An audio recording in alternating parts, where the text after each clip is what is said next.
Episode 9, The Undead.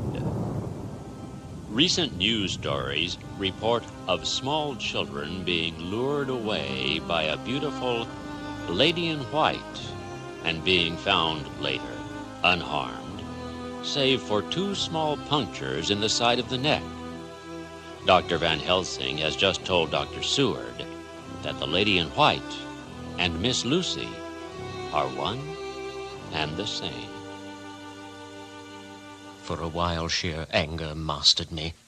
It was as if he had, during her life, struck Lucy on the face. I smote the table hard and rose up as I said to him, "Dr. Van Helsing, are you mad?" Would I were.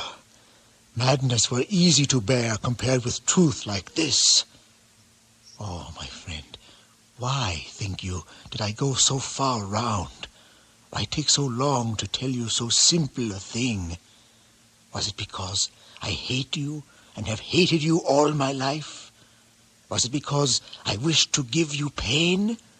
Was it that I wanted now, so late, revenge for that time when you saved my life and from a fearful death? Ah, no. Forgive me.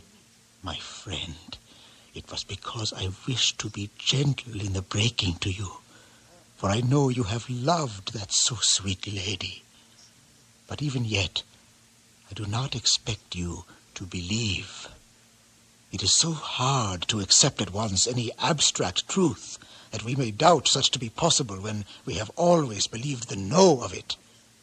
It is more hard still to accept so sad a concrete truth, and of such a one as Miss Lucy. Tonight, I go to prove it. Dare you come with me? This staggered me. A man does not like to prove such a truth, and prove the very truth he most abhorred. He saw my hesitation. The logic is simple.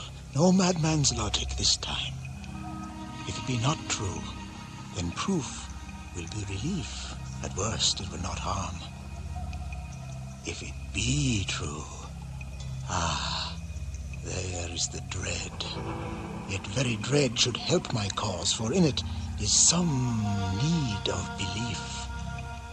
Come, I tell you what I propose. First, that we go off now and see that child in the hospital. Dr. Vincent of the North Hospital, where the papers say the child is friend of mine.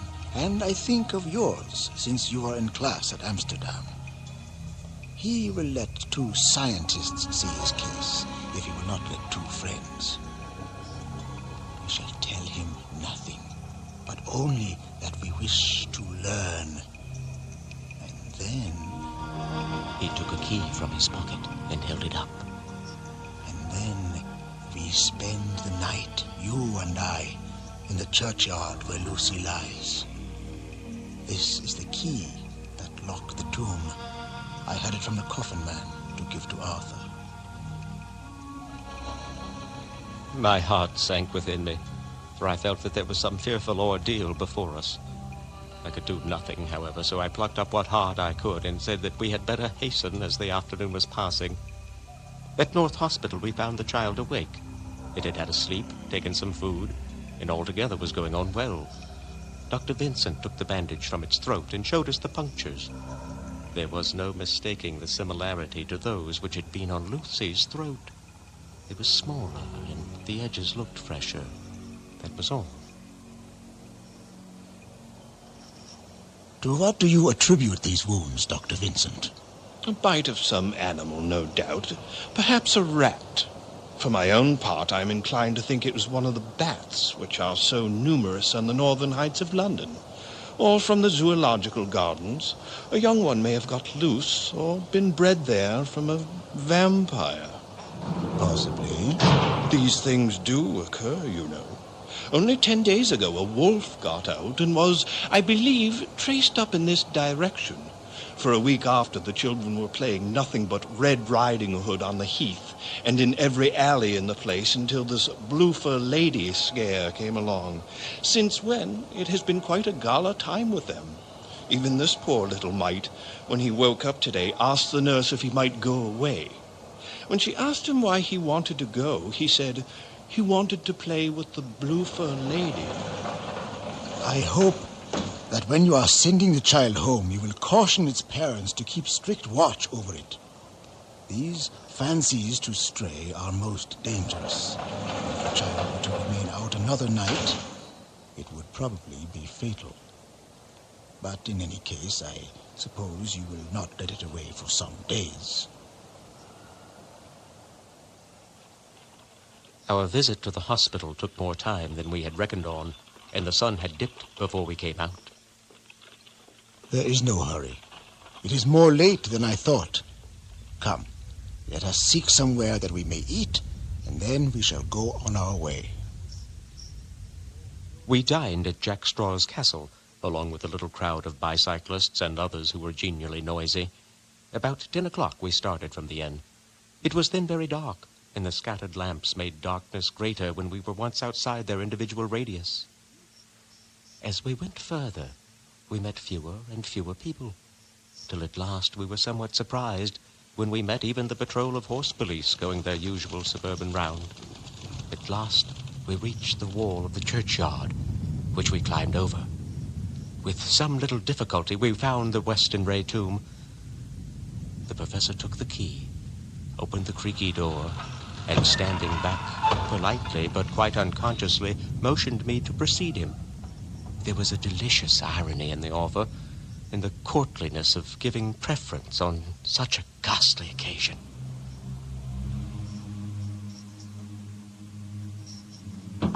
My companion followed me quickly and cautiously drew the door to. Then he fumbled in his bag and, taking out a matchbox and a piece of candle, proceeded to make a light. The tomb in the daytime and when wreathed with fresh flowers had looked grim and gruesome enough. But now, some days afterwards, when the flowers hung lank and dead, their whites turning to rust and their greens to browns, when the spider and the beetle had resumed their accustomed dominance, when time discolored stone and dust-encrusted mortar and rusty, dank iron and tarnished brass and clouded silver plating gave back the feeble glimmer of a candle, the effect was more miserable and sordid than could have been imagined. It conveyed irresistibly the idea that life, animal life, was not the only thing which could pass away. Please, in my bag, you will find a turn screw. What are you going to do? To open the coffin. You shall yet be convinced. Straightway he began taking out the screws, and finally lifted off the lid, showing the casing of lead beneath. The sight was almost too much for me. It seemed to be as much an affront to the dead as it would have been to have stripped off her clothing and her sleep whilst living. I took hold of his hand to stop him. Courage, my friend. You shall see.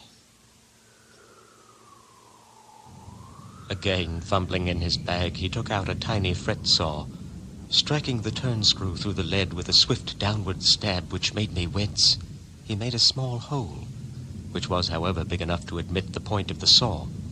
I had expected a rush of gas from the weak old corpse, but the professor never stopped for a moment. He sawed down a couple of feet along one side of the lead coffin, and then across and down the other side. Taking the edge of the loose flange, he bent it back towards the foot of the coffin and, holding up the candle into the aperture, motioned me to look. I drew near and looked. The coffin was empty. It was certainly a surprise to me and gave me a considerable shock. But Van Helsing was unmoved. He was now more sure than ever of his ground, and so emboldened to proceed in his task. Are you satisfied now, friend John? I am satisfied that Lucy's body is not in that coffin, but that only proves one thing. And what is that, friend John? That it is not there. That is good logic, so far as it goes. But how can you account for it not being there? Perhaps a body snatcher. Some of the Undertaker's people may have stolen it. Ah, well, We must have more proof. Come with me. He put on the coffin lid again, gathered up all his things and placed them in the bag, blew out the light and placed the candle also in the bag. We opened the door and went out. Behind us, he closed the door and locked it. He handed me the key. Will you keep it? You had better be assured. A key is nothing. There may be duplicates, and anyhow, it is not difficult to pick a lock of that kind. Yes, of course. Key in his pocket. Then he told me to watch at one side of the churchyard whilst he would watch at the other. I took up my place behind a yew tree, and I saw his dark figure move until the intervening headstones and trees hid it from my sight. It was a lonely vigil. Just after I had taken my place, I heard a distant clock strike 12. And in time came 1 and 2.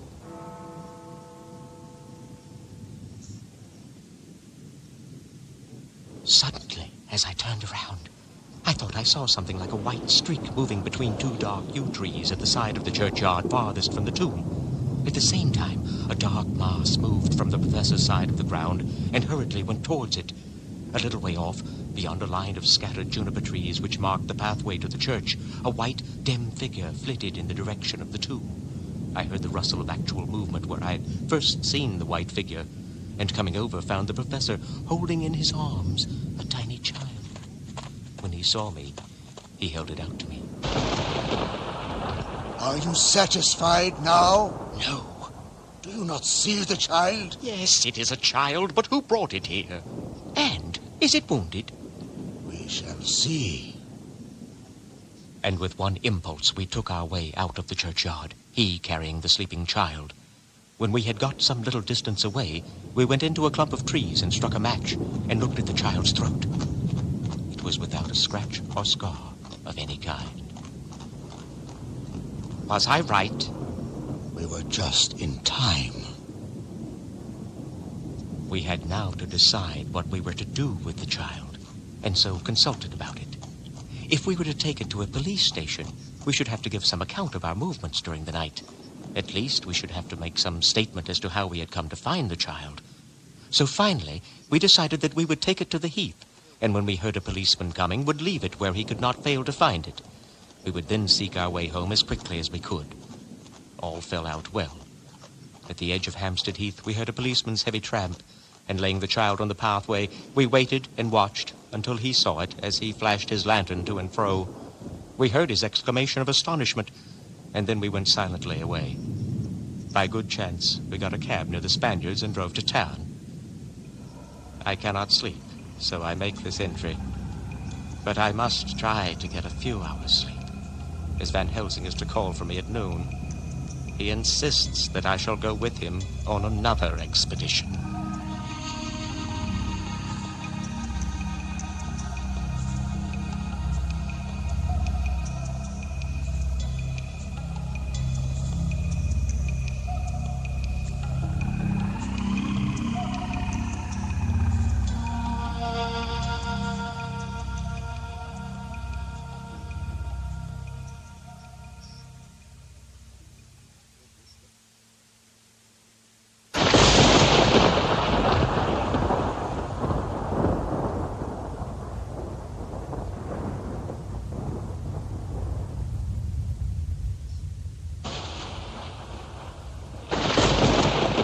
It was 2 o'clock before we found a suitable opportunity for our attempt.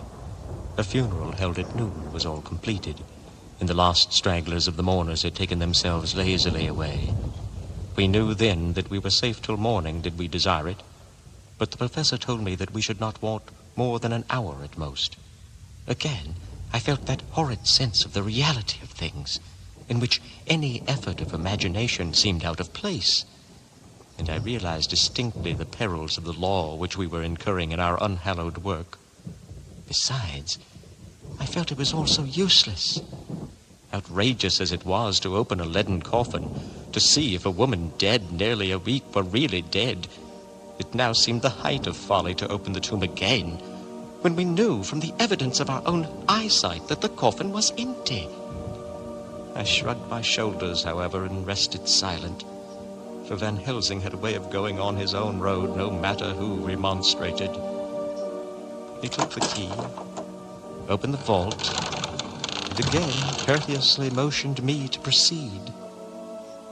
The place was not so gruesome as last night, but oh, how unutterably mean-looking when the sunshine streamed in. Van Helsing walked, and I followed. He once again forced back the leaden flange, and then a shock of surprise and dismay shot through me. There lay Lucy, seemingly just as we had seen her the night before her funeral. She was, if possible, more radiantly beautiful than ever, and I could not believe that she was dead. The lips were red, nay, redder than before, and on the cheeks was a delicate bloom. Is this a chuckle? Are you convinced now? As he spoke, he put over his hand, and in a way that made me shudder, pulled back the dead lips and showed the white teeth. See, they are even sharper than before. With this and this. And he touched one of the canine teeth, and that below it. The little children can be bitten. Are you of belief now, friend John? She may have been placed here since last night. Indeed, that is so. And by whom? I do not know. Someone has done it. And yet she has been dead 1 week. Most peoples in that time would not look so. He was looking intently at the face of the dead woman, raising the eyelids and looking at the eyes, and once more opening the lips and examining the teeth. Here, there is one thing which is different from all recorded. Here is some dual life that is not as the common. She was bitten by the vampire when she was in a trance, sleepwalking. Oh, you start. You do not know that, friend John, but you shall know it all later. And in trance, could he best come to take more blood? In trance she died, and in trance she is undead too. So it is that she differ from all other. Usually, when the undead sleep, their face show what they are. But this one, so sweet that was when she not undead, she go back to the nothings of the common dead. There is no malign there, see, and so it make hard that I must kill her in her sleep. This turned my blood cold, and it began to dawn upon me that I was accepting Van Helsing's theories. But if she were really dead, what was there of terror in the idea of killing her? He looked up at me, and evidently saw the change in my face.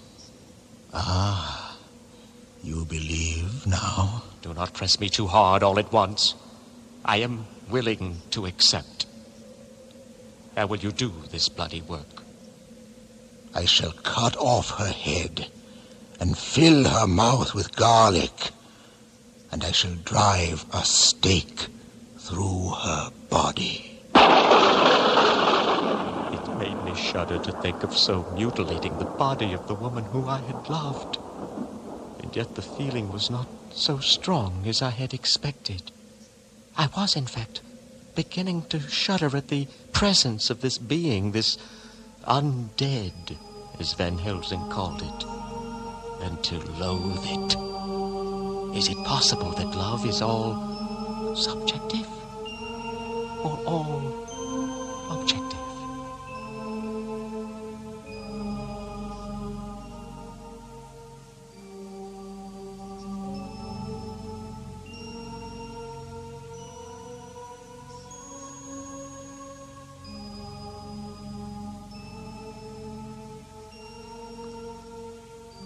I waited a considerable time for Van Helsing to begin, but he stood as if wrapped in thought. Presently he closed the catch of his bag with a snap. I have been thinking, and have made up my mind as to what is best. If I did simply follow my inclining, I would do now, at this moment, what is to be done. But there are other things to follow, and things that are 1,000 times more difficult, in that them we do not know. This is simple. She have yet no life taken, though that is of time, and to act now would be to take danger from her forever.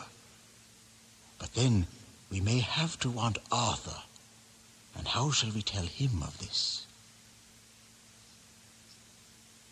If you, who saw the wounds on Lucy's throat, and saw the wounds so similar on the child's at the hospital, if you, who saw the coffin empty last night and full today with a woman who have not changed, only to be more rose and more beautiful in a whole week after she die, if you know of this, and know of the white figure last night that brought the child to the churchyard, and yet of your own senses you did not believe, how then can I expect Arthur, who know none of these things, to believe? I see your meaning.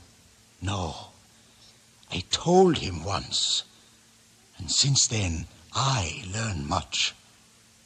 Now, since I know it is all true, 100,000 times more do I know that he must pass through the bitter waters to reach the sweet.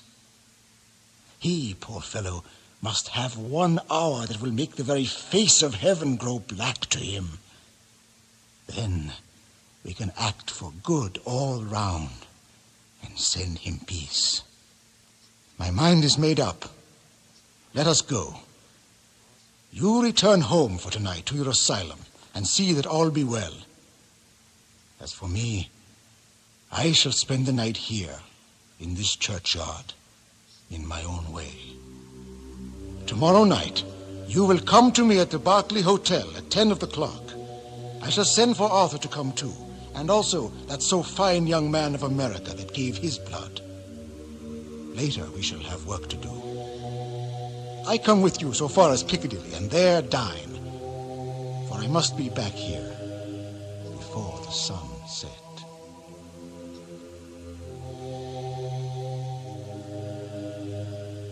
So he locked the tomb and came away, and got over the wall of the churchyard, which was not much of a task, and drove back to Piccadilly.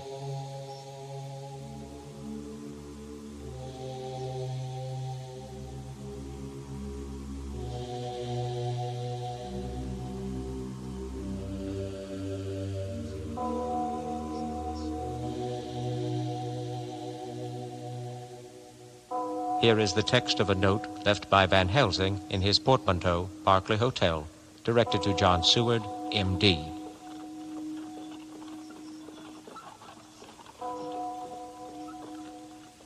Friend John, I write this in case anything should happen. I go alone to watch in that churchyard. It pleases me that the undead Miss Lucy shall not leave tonight, that so on the morrow night she may be more eager. Therefore I shall fix some things she like not, garlic and a crucifix, and so seal up the door of the tomb. She is young as undead, and will heed. I shall be on hand all the night, from sunset till after the sunrise, and if there be aught that may be learned, I shall learn it. For Miss Lucy, or from her, I have no fear. But that other, to whom is there that she is undead, he have now the power to seek her tomb and find shelter. He always have the strength in his hand of 20 men. He can summon his wolf, and I know not what. So if it be that he come thither on this night, he shall find me, but none other shall, until it be too late. But it may be that he will not attempt the place. There is no reason why he should.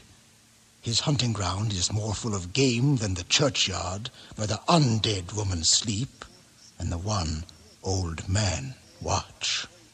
Therefore, I write this in case. Take the papers that are with this, the diaries of Harker and the rest, and read them, and then find this great undead, and cut off his head, and burn his heart, or drive a stake through it, so that the world may rest from him. If it be so, farewell. Van Helsing.